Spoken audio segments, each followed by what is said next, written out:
Rolling. And action. Han! Kamusta yung work mo? Kabis ka.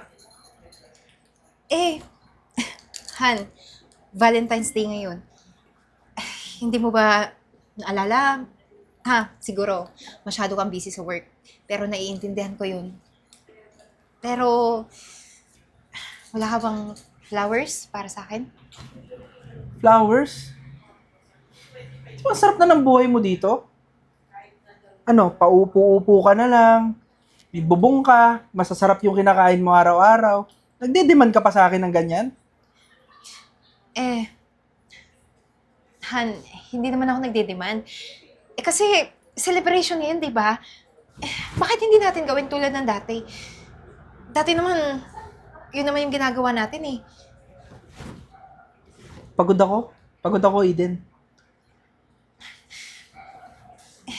Alam ko naman yun.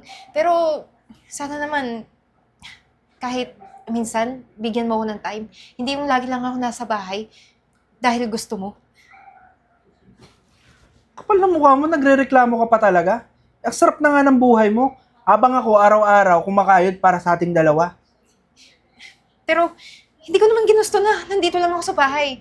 Di ba sinabihan kita dati na gusto ko, mag-business ako, pero hindi mo ako pinayagan. Ayaw mo ako suportahan. Ano bang alam mong gawin, ha? Anong alam mong gawin sa buhay? Alam mo, Eden, pagod na ako sa'yo. Pagod na akong umuwi sa kasinungalingan. Teka lang, anong ibig mo sabihin? Anong kasinungalingan? May sinasabi ka ba sa akin na kailangan kong malaman? Ay, may sinasabi? May hindi ka ba sinasabi? Sorry. Okay. Teka lang. Sorry. Teka lang. May hindi ka ba sinasabi sa akin na kailangan kong malaman?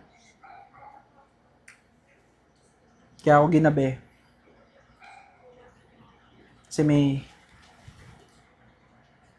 Kasi nag-date kami ni Arian.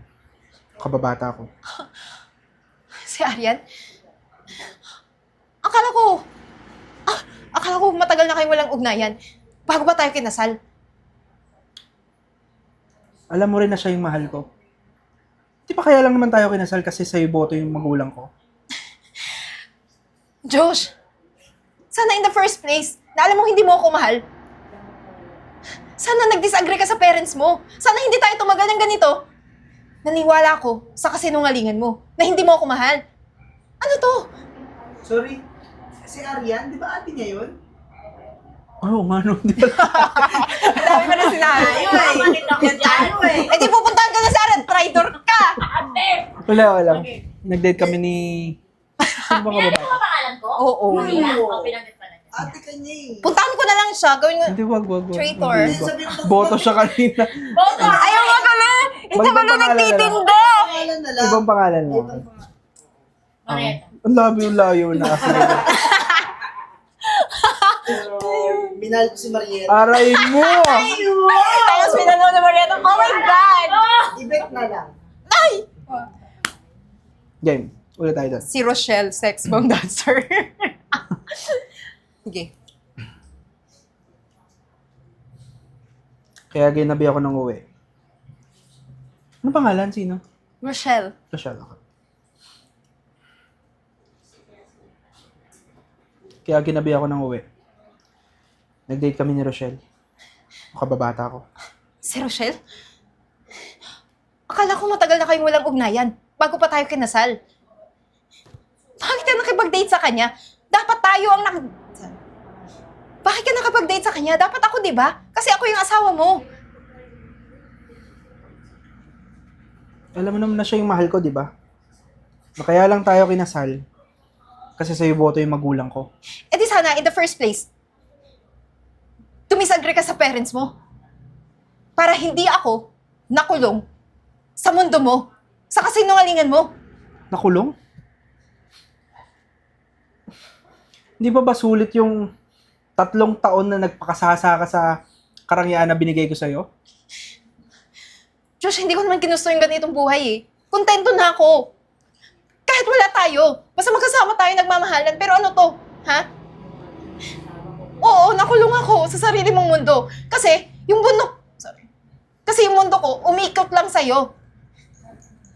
Ano pa bang gusto mong gawin ko, ha? Patunayan na ikaw lang yung mahal ko. Na kailangan wala ng iba, kundi ako lang. Ayun naman pala eh.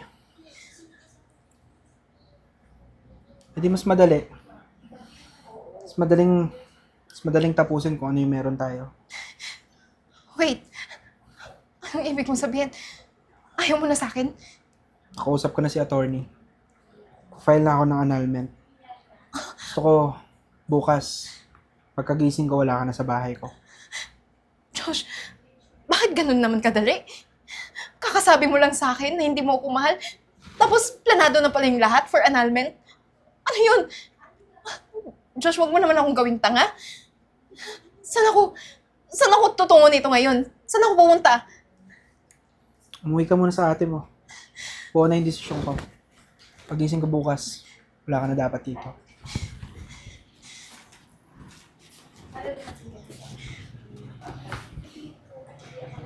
There were no words.